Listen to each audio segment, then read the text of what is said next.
गुरुर्ब्रह्मा गुरुर्विष्णुः गुरुर्देवो महेश्वरः गुरुः साक्षात् परं ब्रह्म तस्मै श्रीगुरवे नमः। अगजाननपद्मार्कं गजाननमहर्निशम् अनेकदन्तं भक्तानाम् एकदन्तमुपास्महे। शारदा शारदाम्बोज वदना वदनाम्बुजे सर्वदा सर्वदास्माकं सन्निधिं सन्निधिं क्रियात्। दोर्भिर्युक्ता चतुर्भिः स्फटिकमणिमयीम् अक्षमालां दधाना हस्तेनैकेन पद्मं सितमपि च शुकं पुस्तकं चापरेण भासा कुन्देन्दुशङ्खस्फटिकमणिभा भासमाना समाना सा मे वाग्देवतेयं निवसतु वदने सर्वदा सुप्रसन्ना।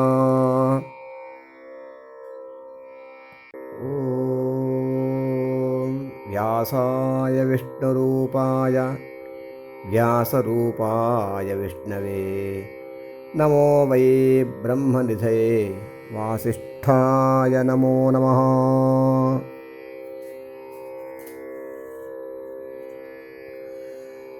सच्चिदानन्दरूपाय विश्वोत्पत्त्यादिहेतवे तापत्रयविनाशाय श्रीकृष्णाय वयं नुमः। श्रीकृष्णाय परब्रह्मणे नमः।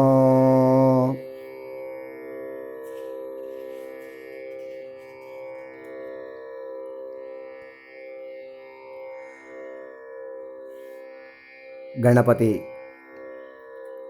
ಸರಸ್ವತಿ, ವ್ಯಾಸರು, ಅದೇ ರೀತಿಯಾಗಿ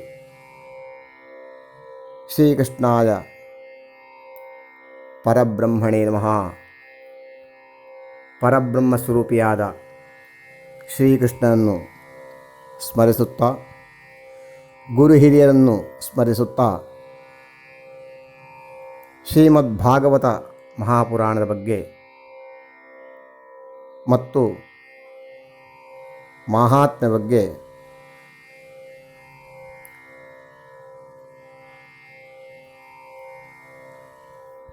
ಹೇಳಲು ಗುರು ಹಿರಿಯರ ಅನುಗ್ರಹವನ್ನು ಸಂಪ್ರಾರ್ಥಿಸುತ್ತೇನೆ. ಶ್ರೀಮದ್ಭಾಗವತ ಮಹಾಪುರಾಣ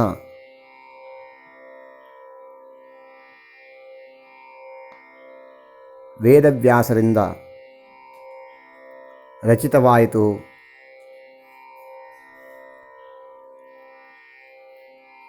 18 ಮಹಾಪುರಾಣಗಳನ್ನು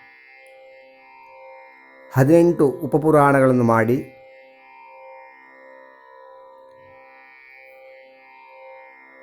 ವಿಶೇಷವಾದಂತಹ ಜ್ಞಾನವನ್ನು, ಭಕ್ತಿಯನ್ನು, ವೈರಾಗ್ಯವನ್ನು ಕೊಡುವಂತಹ ಶ್ರೀಮದ್ಭಾಗವತ ಮಹಾಪುರಾಣವನ್ನು ರಚಿಸಿದರು ಎಂದು ಹಿರಿಯರ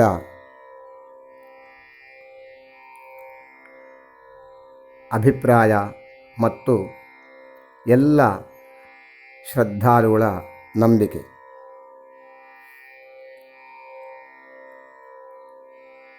ಶ್ರೀಕೃಷ್ಣ ಪರಮಾತ್ಮನ ವಿಶೇಷವಾದಂತಹ ಲೀಲೆಗಳು, ಜ್ಞಾನಾಮೃತ ಸಾಗರವು ಈ ಶ್ರೀಮದ್ಭಾಗವತದಲ್ಲಿ ಹೇಳಲ್ಪಟ್ಟಿದೆ. ಅದರಲ್ಲಿಯೂ ಭಾಗವತ ಮಹಾಪುರಾಣವು ಪುರಾಣದ ಪಂಚಲಕ್ಷಣಗಳಿಂದಲೂ ಕೂಡಿದೆ. ಸರ್ಗ, ಪ್ರತಿಸರ್ಗ, ವಂಶ, ಮನ್ವಂತರ, ವಂಶಾನುಚರಿತ ಈ 5 ಯಾವುದರಲ್ಲಿವೆಯೋ ಅದಕ್ಕೆ ಪುರಾಣ ಎಂದು ಹೇಳುತ್ತಾರೆ. ಭಾಗವತವು ಭಕ್ತಿಯನ್ನು ಪ್ರಧಾನವಾಗಿಟ್ಟುಕೊಂಡು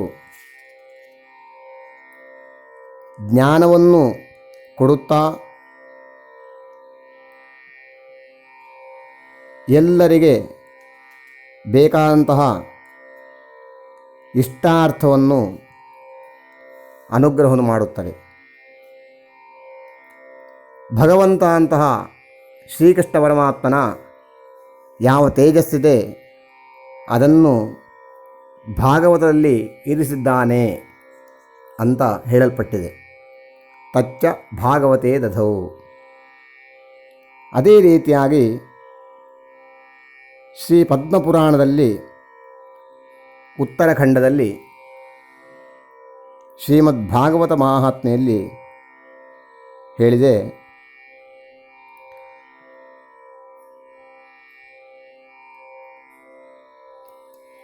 ಫಲದಂ ಸ್ಯಾತ್ ಪುರಾಣಂತು ಶ್ರೀಮದ್ಭಾಗವತಂ ಶುಭಂ ಧರ್ಮಕಾಮಾರ್ಥಮೋಕ್ಷಾಣಾಂ ಸಾಧನಂ ಸ್ಯಾನ್ನ ಸಂಶಯಃ. ಶ್ರೀಮದ್ಭಾಗವತ ಮಹಾಪುರಾಣವು ಧರ್ಮ, ಅರ್ಥ, ಕಾಮ, ಮೋಕ್ಷಗಳೆಂಬ ಸಾಧನೆಯನ್ನು, ಫಲವನ್ನು ನಿಸ್ಸಂಶಯವಾಗಿ ಕೊಡುತ್ತದೆ. ಸರ್ವಪಾಪಹರಾಂ ಪುಣ್ಯಾಂ ಭುಕ್ತಿ ಮುಕ್ತಿ ಪ್ರದಾಯಿನೀಂ ಎಂದು ಹೇಳಿದೆ. ಎಲ್ಲ ಪಾಪಗಳ ನಿವಾರಣೆ ಮಾಡುತ್ತದೆ. ಪಾಪ ನಿವಾರಣೆ ಮಾತ್ರ ಅಲ್ಲ, ಪುಣ್ಯವನ್ನು ಅನುಗ್ರಹ ಮಾಡುತ್ತದೆ. ಭುಕ್ತಿ ಮುಕ್ತಿ ಪ್ರದಾಯಿನೀಂ, ಜೀವನಕ್ಕೆ ಬೇಕಾದಂತಹ ಸುಖಭೋಗಗಳನ್ನು, ಅದೇ ರೀತಿಯಾಗಿ ಮೋಕ್ಷ ಫಲವನ್ನು ಅನುಗ್ರಹ ಮಾಡುತ್ತದೆ. ಉತ್ಥಾಯ ಪ್ರಣಮೇತಿ ಯೋ ವೈ ಶ್ರೀಮದ್ಭಾಗವತಂ ನರಃ ಧನಪುತ್ರಾಂಸ್ತಥಾ ದಾನಾನ್ ಭಕ್ತಿಂಚ ಪ್ರದದಾಮ್ಯಹಂ ಎಂದು ಶ್ರೀಕೃಷ್ಣ ಪರಮಾತ್ಮ ಹೇಳಿರುತ್ತಾನೆ. ಯಾರು ಭಕ್ತಿಯಿಂದ ಶ್ರದ್ಧೆಯಿಂದ ಭಾಗವತವನ್ನು ನಮಸ್ಕರಿಸುತ್ತಾರೋ, ಅದೇ ರೀತಿಯಾಗಿ ಭಕ್ತಿ ಶ್ರದ್ಧೆಯಿಂದ ಜ್ಞಾನ ವೈರಾಗ್ಯಗಳಿಂದ ಶ್ರೀಮದ್ಭಾಗವತ ಮಹಾಪುರಾಣವನ್ನು ಶ್ರವಣ ಮಾಡುತ್ತಾರೋ ಅವರಿಗೆ ಧನವನ್ನು, ಪುತ್ರಕಾಮೇಚ್ಛುಗಳಿಗೆ ಸತ್ಪುತ್ರರನ್ನು, ಅದೇ ರೀತಿಯಾಗಿ ವಿವಾಹಾರ್ಥಿಗಳಿಗೆ ವಿವಾಹ ಭಾಗ್ಯವನ್ನು ಮತ್ತು ಸದ್ಭಕ್ತಿಯನ್ನು ಆ ಪರಮಾತ್ಮ ಅನುಗ್ರಹವನ್ನು ಮಾಡುತ್ತಾನೆ. ದರಿದ್ರಶ್ಚ ಕ್ಷಯೀರೋಗೀ ನಿರ್ಭಾಗ್ಯಃ ಪಾಪಕರ್ಮವಾನ್ ಅನಪತ್ಯೋ ಮೋಕ್ಷಕಾಮಃ ಶೃಣುಯಾಚ್ಚ ಕಥಾಮಿಮಾಂ. ದರಿದ್ರರು, ರೋಗಗ್ರಸ್ತರು, ಭಾಗ್ಯಶೂನ್ಯರು, ಅನೇಕ ಪಾಪವನ್ನು ಮಾಡಿ ದುಃಖವನ್ನು ಅನುಭವಿಸುವವರು, ಸಂತಾನಾಪೇಕ್ಷಿಗಳು, ಮೋಕ್ಷವನ್ನು ಬಯಸುವವರು ಅವರೆಲ್ಲ ಈ ಶ್ರೀಮದ್ಭಾಗವತ ಮಹಾಪುರಾಣದ ಕಥಾಶ್ರವಣವನ್ನು ಮಾಡಬೇಕು. ಮಾಡುವುದರಿಂದ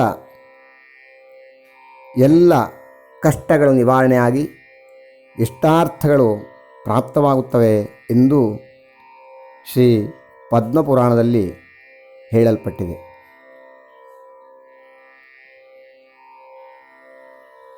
ಶ್ರೀಮದ್ ಭಾಗವತ ಮಹಾಪುರಾಣವು ಪ್ರಾರಂಭವಾಗುವುದು ಗಾಯತ್ರಿ ಮಂತ್ರದ ವಿಸ್ತಾರದಿಂದ. ಯಾವ ರೀತಿ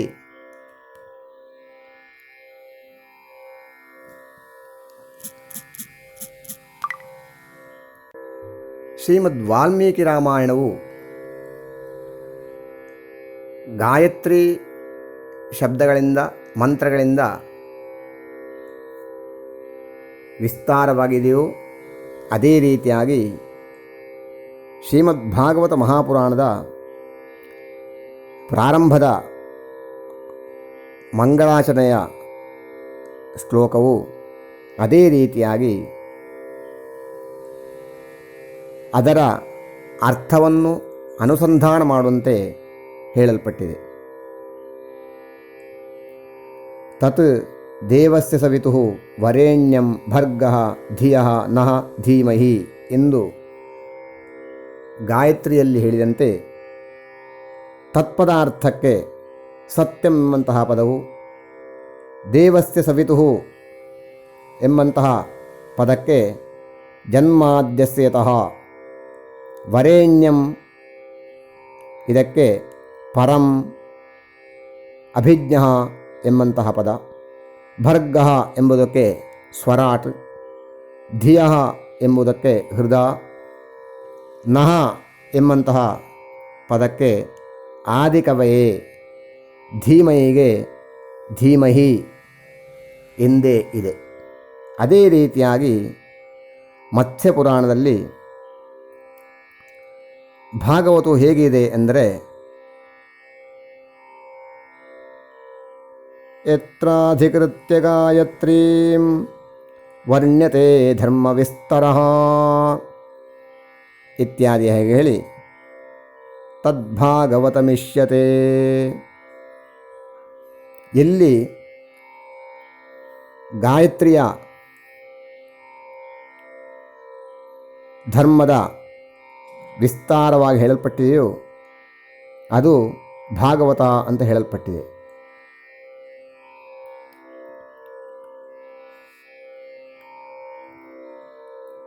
ಭಾಗವತ ಮಹಾಪುರಾಣದ ಪ್ರಾರಂಭದಲ್ಲಿ ಜನ್ಮಾದ್ಯಸ್ಯ ಯತೋನ್ವಯಾದಿರತಃ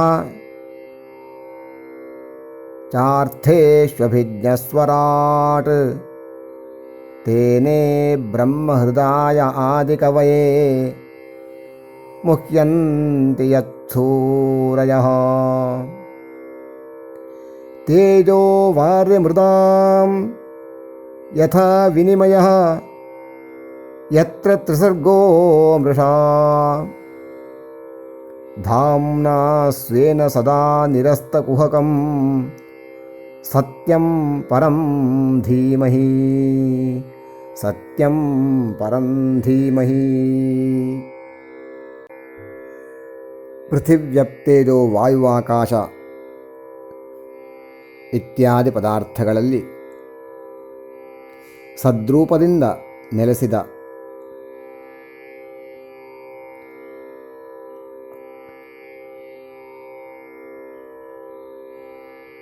ಅದೇ ರೀತಿಯಾಗಿ ಈ ಪ್ರಪಂಚದ ಉತ್ಪತ್ತಿ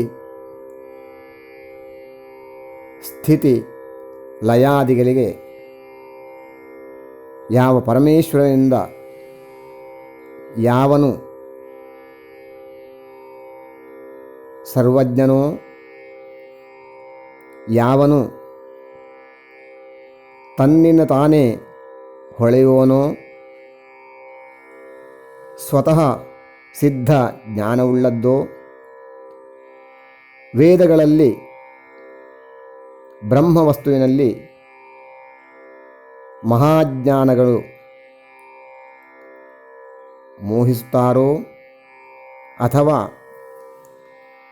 ಇಚ್ಛೆಪಡುತ್ತಾರೋ, ವೇದವನ್ನು ಚತುರ್ಮುಖ ಬ್ರಹ್ಮನಿಗೆ ಮನಸ್ಸಿನಿಂದ ಯಾವನು ನೀಡಿದನೋ ಅಥವಾ ಯಾರು ಪ್ರಕಾಶವನ್ನು ಉಳಿಸಿದನೋ ಆ ಪರಮೇಶ್ವರನೇ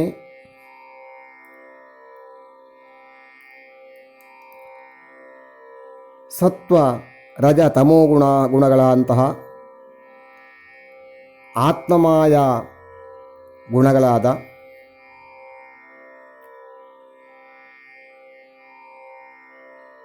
ತೇಜೋವಾರಿ ಮೃದಾಂ ಯಥಾ ವಿನಿಮಯ, ತೇಜಸ್ಸು, ನೀರು, ಭೂಮಿ ಇತ್ಯಾದಿಗಳು ಯಾವ ರೀತಿ ಬದಲಾವಣೆಯಿಂದ ಬೇರೆ ಬೇರೆ ವಸ್ತುಗಳಿಗೆ ಕಾರಣೀಭೂತರಾದವೋ ಆ ವಸ್ತುಗಳಿಗೆಲ್ಲ ಮೂಲ ಸ್ರೋತಸ್ಸಾಗಿರುವಂತಹ ಪರಮಾತ್ಮನೋ ಅದೇ ರೀತಿಯಾಗಿ ಅಸತ್ಯವಾದ ಅಂದರೆ ಈ ಸೃಷ್ಟಿಯ ಅಂತಹ ವಸ್ತುಗಳ ಮಾಯಾಸ್ವರೂಪಿಗಳ ಮೂಲ ಯಾರೋ ಅವನಂತಹ ತನ್ನ ತೇಜಸ್ಸಿನಿಂದಲೇ ಯಾವಾಗಲೂ ಮೋಹಗಳನ್ನು ಅಜ್ಞಾನವನ್ನು ನಿವಾರಣೆ ಮಾಡುವನು ಯಾರೋ ಅಂತಹ ಸತ್ಯಂ ನಾಶರಹಿತವಾದಂತಹ ಸತ್ಯ ಅಂದರೆ ಯದ್ರೂಪೇಣ ಯನ್ನಿಶ್ಚಿತಂ ತತ್ ನ ವ್ಯಭಿಚರತಿ ಇತಿ ಸತ್ಯಂ. ಯಾವ ರೂಪದಿಂದ ನಿಶ್ಚಯವಾಗಿ ಯಾವುದು ವ್ಯತ್ಯಾಸವಾಗುವುದಿಲ್ಲವೋ ಭೂತಕಾಲ, ವರ್ತಮಾನ ಕಾಲ, ಭವಿಷ್ಯತ್ ಕಾಲಗಳಲ್ಲಿ ಯಾವುದು ವ್ಯತ್ಯಾಸವಾಗುವುದಿಲ್ಲವೋ ಅದಕ್ಕೆ ಸತ್ಯ ಅಂತ ಹೇಳಲ್ಪಡುತ್ತದೆ. ಅಂತಹ ಸತ್ಯಂ ಪರಂ ಅಂತಹ ಪರಮೇಶ್ವರನ್ನು ಧೀಮಹಿ ಧ್ಯಾಯೇಮಹಿ ಧ್ಯಾನಿಸುತ್ತೇವೆ.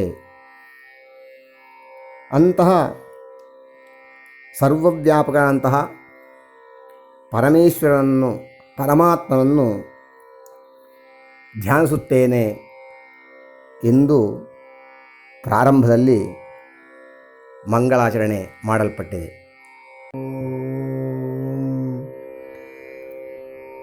ಧರ್ಮಃ ಪ್ರೋಜ್ಜಿತಕೈತವೋತ್ರ ಪರಮೋ ನಿರ್ಮತ್ಸರಾಣಾಂ ಸತಾಂ ವೇದ್ಯಂ ವಾಸ್ತವಮತ್ರ ವಸ್ತು ಶಿವದಂ ತಾಪತ್ರಯೋನ್ಮೂಲನಂ.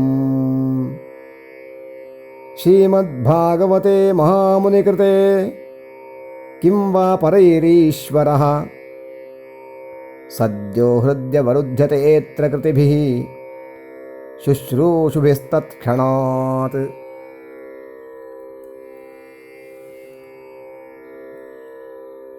ಮಹಾಮುನಿ ಋಷಿಶ್ರೇಷ್ಠರಿಂದ ಶ್ರೀಮನ್ನಾರಾಯಣನಿಂದ ಶ್ರೀಮದ್ಭಾಗವತದಲ್ಲಿ, ಶ್ರೀಮತ್ ಅಂದರೆ ಮುಮುಕ್ಷುಗಳಿಗೆ ಅತಿ ರಮಣೀಯವಾದ ಭಾಗವತದಲ್ಲಿ ಮತ್ಸರವಿಲ್ಲದವರಿಗೆ, ಭೂತದೆಯುಳ್ಳ ಸತ್ಪುರುಷರಿಗೆ ಸಂಪೂರ್ಣವಾಗಿ ವ್ಯಾವಹಾರಿಕವನ್ನು ಬಿಡಲ್ಪಟ್ಟ, ಅದೇ ರೀತಿಯಾಗಿ ಸ್ವರ್ಗಾದಿ ಫಲದ ಆಸೆಯಿಂದ ಬೋಧಿಸದೆ ಸರ್ವೋತ್ತಮವಾದ ಧರ್ಮವು ಭಗವಂತನ ಆರಾಧನಾ ರೂಪವಾದ ಭಕ್ತಿ ಎಂಬ ಧರ್ಮವು ಈ ಶ್ರೀಮದ್ಭಾಗವತದಲ್ಲಿ ವಿವರಿಸಲ್ಪಡುವುದು. ಇದರಿಂದ ಈ ಭಾಗವತದಲ್ಲಿ ತಾಪತ್ರಯೋನ್ಮೂಲನಂ, ಶರೀರ ಮನಸ್ಸುಗಳಿಂದ ಉಂಟಾಗುವ ಆಧ್ಯಾತ್ಮಿಕ ಬಾಧೆ, ಅಗ್ನಿಭಯ, ವಿಷಸರ್ಪಾದಿಭಯ ಸ್ವರೂಪವಾದ ಆಧಿಭೌತಿಕ ಬಾಧೆ, ದೇವತಾ ಸಂಬಂಧ, ಜನ್ಮಾಂತರೀಯ ಸಂಬಂಧ ಅಕಸ್ಮಾತ್ತಾಗಿ ಸಂಭವಿಸುವ ಆದಿ ದೈವಿಗಳೆಂಬ ತಾಪತ್ರಯಗಳನ್ನು ನಾಶಗೊಳಿಸುವ, ಅದಕ್ಕೆ ಉನ್ಮೂಲನಂ ಎಂಬಂತಹ ಶಬ್ದವನ್ನು ಹೇಳಿದ್ದಾರೆ. ಶಿವದಂ ಪರಮಸುಖವನ್ನು ಕೊಡುವ, ಮಂಗಳವನ್ನೀಯುವ, ವಾಸ್ತವಂ ವಸ್ತು ಪಾರಮಾರ್ಥಿಕವಾದ ತತ್ವವು ವೇದ್ಯಂ ತಿಳಿಯತಕ್ಕುದಾಗಿದೆ. ಅಥವಾ ಜೀವನದ ವಾಸ್ತವವನ್ನು ತಿಳಿಸಿ ಮಾಯಾಬಂಧನದಿಂದ ವಿಮುಕ್ತಿಗೊಳಿಸಿ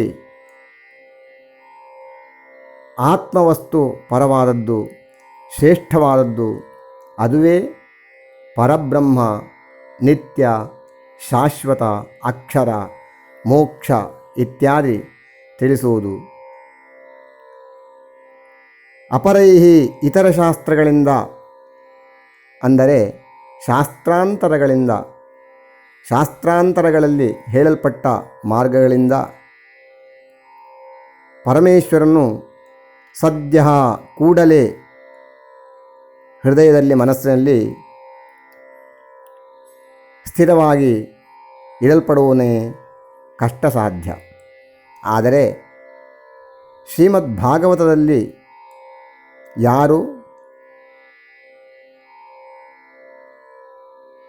ರಮಿಸುತ್ತಾರೋ, ಸಂತೋಷಗೊಳ್ಳುತ್ತಾರೋ, ಭಾಗವತವನ್ನು ತಿಳಿಯುತ್ತಾರೋ, ಶ್ರವಣ ಮಾಡುತ್ತಾರೋ ಅವರು ಪುಣ್ಯಶಾಲಿಗಳು. ಜನ್ಮಾಂತರದಲ್ಲಿ ಸುಕೃತದಿಂದಲೇ ನಾವು ಈ ಭಾಗವತ ಶ್ರವಣವನ್ನು ಮಾಡಲು ಸಾಧ್ಯ.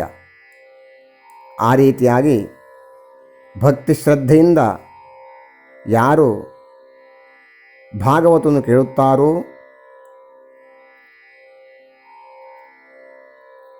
ಅವರಲ್ಲಿ ಪರಮಾತ್ಮನು, ಶ್ರೀಕೃಷ್ಣ ಪರಮಾತ್ಮನು ಅವರುದ್ಧತೆ ಭಕ್ತಿಯನ್ನು ಸ್ಥಿರಗೊಳಿಸುತ್ತಾನೆ. ಅಂತಹ ಭಕ್ತಿ, ಜ್ಞಾನ, ವೈರಾಗ್ಯದಿಂದ ಕೂಡಿದಂತಹ ಶ್ರೀಮದ್ ಭಾಗವತ ಮಹಾಪುರಾಣವು ಕಲಿಯುಗದಲ್ಲಿ ಅತ್ಯಂತ ಮಹತ್ವವನ್ನು ಹೊಂದಿದೆ. ಪ್ರವಾಚಕಃ ಮಿತ್ತೂರು ಶ್ರೀನಿವಾಸ ಭಟ್ಟಃ. ನಮಸ್ಕಾರ.